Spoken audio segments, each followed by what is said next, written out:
This video was just focusing on, if you're getting started, what you should be looking at getting. So today we are looking at 10 tools under 5 minutes, what I would recommend, the tools that I found are helpful for me when working on a car. Maybe they can be for you. Let's get into it. Okay, so my first set of tools is always going to be a set of manuals for your car. Newer vehicles, you can actually get a chip reader, like a vehicle diagnostic reader.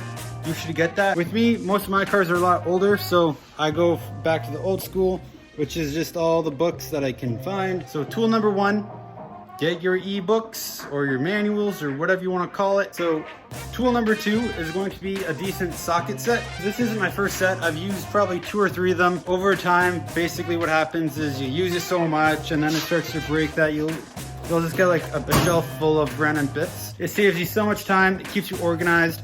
If you need to go to the scrapyard to pick up something, you just take that whole thing with you and like you won't regret it. Get it new, on sale if you can. Okay, so the third type of tool that I'm gonna recommend if you want to start working on cars is a screwdriver set.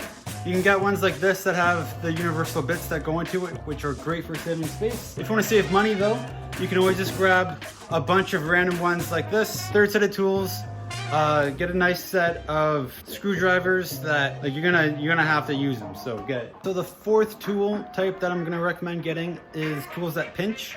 So this would look like vice grips, pliers, needle nose pliers, big and small, as well as a wire cutter, stripper, whatever you want to call it. Very useful tools. When you have the right tool, the job is done so much easier, faster, and looks better. The best part is you can get them used for a pretty cheap price. Definitely recommend it. Okay, so tool number 5 is going to be the breaker bar and the torque wrench. Don't confuse the two. A breaker bar, literally it's in the title, it's to break off a bolt or help you break off a bolt, but you never want to use the torque wrench for doing that. Torque wrench is when you want to put the bolt back on or the replacement bolt on. With an engine, everything is so meticulous. If it's not tightened down properly, it won't work properly. Okay, so now we're on to tool number 6. So these are the slamming tools. And if I slide over, so right up here, different assortment of hammers, mallets, always good to have. When you're doing brakes or something, and you have to just beat that part off once it's unbolted. It's always good. Even if a bolt is stuck, you can like tap it a couple times with a hammer. Sometimes you break that rust seal and then it comes out. So for tool number 6, the hitting tools like hammers and mallets, get yourself a couple of them. You probably don't need that many, but maybe one of each is a good start. Okay, so tool number 7. It's great to work out during the day and get the work done. However, that's a very small percentage of the time. I find a lot of times I'm working into the late hours of the night, and when that happens, I need light. So aside from a good light in the shop and that one as well, you definitely want something that can be handheld. So getting yourself a decent flashlight, very helpful. If you can get one that has a stand, so you don't have to hold it, that's even better. Definitely want to get a smaller one as well, because sometimes when you're looking for that bolt you dropped, this giant thing can't fit in between the exhaust manifold and the side of the engine bay. With a little one can. Here's another light. It's a head mounting light that I use sometimes. So tool number 7, get yourself a decent amount of lights, different configurations.